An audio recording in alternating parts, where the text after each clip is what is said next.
നാമനിർദ്ദേശ പത്രികാ സമർപ്പണത്തിന് 2 ദിവസം മാത്രം ശേഷിക്കെ മുന്നണികളിൽ കല്ലുകടിയായി സ്ഥാനാർത്ഥി നിർണയ പ്രതിസന്ധികളും വിമത നീക്കങ്ങളും. മലപ്പുറം താനൂരിൽ LDF-ന് ഇതുവരെ സ്ഥാനാർത്ഥിയെ കണ്ടെത്താൻ കഴിഞ്ഞിട്ടില്ല. ഇടുക്കി സീറ്റ് കോൺഗ്രസിന് വിട്ടു നൽകിയതിൽ പ്രതിഷേധിച്ച് വിമത സ്ഥാനാർത്ഥിയെ മത്സരിപ്പിക്കാനുള്ള നീക്കത്തിലാണ് കേരള കോൺഗ്രസ് ജോസഫിലെ ഒരു വിഭാഗം. മുസ്ലിം ലീഗ് നേതാവും ജില്ലാ പഞ്ചായത്ത് അംഗവുമായ VKM ഷാഫിയെ മത്സരിപ്പിക്കാനുള്ള നീക്കവും പാളിയതോടെ താനൂരിലെ സ്ഥാനാർത്ഥി നിർണയം ഇടതുമുന്നണിക്ക് വലിയ തലവേദനയായി തുടരുകയാണ്. അതേസമയം മങ്കടയിൽ മുസ്ലിം ലീഗ് നിയോജകമണ്ഡലം മുൻ പ്രസിഡന്റ് കുന്നത്ത് മുഹമ്മദ് സ്വതന്ത്ര സ്ഥാനാർത്ഥിയായി നാമനിർദ്ദേശ പത്രിക നൽകി. നിലവിലെ സ്ഥാനാർത്ഥി MB അലവിയെ മാറ്റി കുന്നത്ത് മുഹമ്മദിനെ പിന്തുണയ്ക്കാനുള്ള ആലോചനയിലാണ് CPIM. മലപ്പുറം വള്ളിക്കുന്നിൽ കോൺഗ്രസ് സീറ്റ് നൽകാത്തതിൽ അതൃപ്തിയിലുള്ള യുവനേതാവിനെ മത്സരിപ്പിക്കാനുള്ള ചരടുവലിയും ഇടത് കേന്ദ്രങ്ങളിൽ നടക്കുന്നുണ്ട്.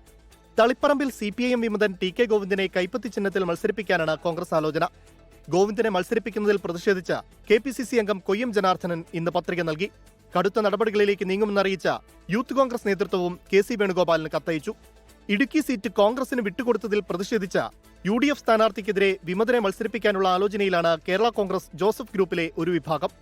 പെരിന്തൽമണ്ണയിൽ നേതൃത്വത്തോട് കലഹിച്ച വിമത സ്ഥാനാർത്ഥിയാകാൻ ഒരുങ്ങുകയാണ് INTUC ജില്ലാ വൈസ് പ്രസിഡന്റ് പച്ചീരി സുബൈർ. അതിനിടെ പാലക്കാട് അട്ടപ്പാടിയിൽ സ്ഥാനാർത്ഥിയുടെ റോഡ് ഷോയെ ചൊല്ലി CPI നേതാക്കൾ തമ്മിൽ അസഭ്യവർഷം. സംസ്ഥാന കൌൺസിൽ അംഗം പൊറ്റശ്ശേരി മണികണ്ഠനെയും അട്ടപ്പാടി മണ്ഡലം സെക്രട്ടറി D രവിയെയുമാണ് ലോക്കൽ കമ്മിറ്റി അംഗം ജയചന്ദ്രൻ അസഭ്യം പറഞ്ഞത്. പിന്നെ ഈ VM ലത്തീഫിനെ ജീപ്പിൽ കയറ്റിയത് ആരാ? എന്ത് സേനയ്ക്കാ നിങ്ങളത് ചെയ്ത്? എന്റെ പൈസ നാളെ DC മീറ്റിംഗ് ഉണ്ട്. നാളെ DC നിങ്ങൾ ചർച്ച ചെയ്യണം. അല്ലെങ്കിൽ നിങ്ങൾ ഞാൻ പറഞ്ഞേക്കാം, ഞങ്ങളുടെ ഇതൊക്കെ കാണിക്കുന്ന ദ്രോഹമാണ്. VM ലത്തീഫിനെ വണ്ടിയുടെ മുമ്പിൽ കയറ്റിയിട്ട് യാത്ര ചെയ്യുക. ആരെയും ഉണ്ടാക്കി ആരെയും മണികണ്ഠൻ നിങ്ങൾ എന്ത് ഇന്നലെ കാണിച്ചത്? VM ലത്തീഫിനെ വിളിച്ച് നിങ്ങളെ വണ്ടി കയറ്റാൻ നിങ്ങൾക്ക് ആരും അനുവാദം തോന്നുന്നതായി? എന്ത് മുളുക്കിയ ന്യായം പറഞ്ഞാലും എന്റെ മണികണ്ഠൻ സാവേ നിങ്ങൾ കാണിച്ച തല്ലി അല്ല, നിങ്ങൾ ആർക്ക് തീർത്താൽ മതി. നിങ്ങൾ പലതും തീർക്കേണ്ടി വരും അട്ടപ്പാടിയില്. വർക്കല സീറ്റ് BDJSന് നൽകിയതിനെതിരെ NDAയിലും ഭിന്നത രൂക്ഷമാണ്. സ്വതന്ത്രനായി മത്സരിക്കാൻ ഒരുങ്ങുകയാണ് BJP നേതാവ് ആലങ്കോട് ദാനശീലൻ.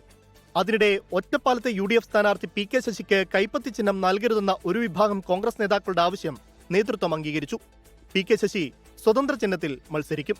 News desk 24. ലോകത്തെവിടെയായാലും ഏത് സമയത്തും 24 വാർത്തകളും ഓഗ്മെന്റഡ് റിയാലിറ്റി പാക്കേജുകളും എക്സ്പ്ലെയിനറുകളും വിശദമായി കാണാൻ ഞങ്ങളുടെ YouTube ചാനൽ നിങ്ങൾക്ക് സബ്സ്ക്രൈബ് ചെയ്യാം.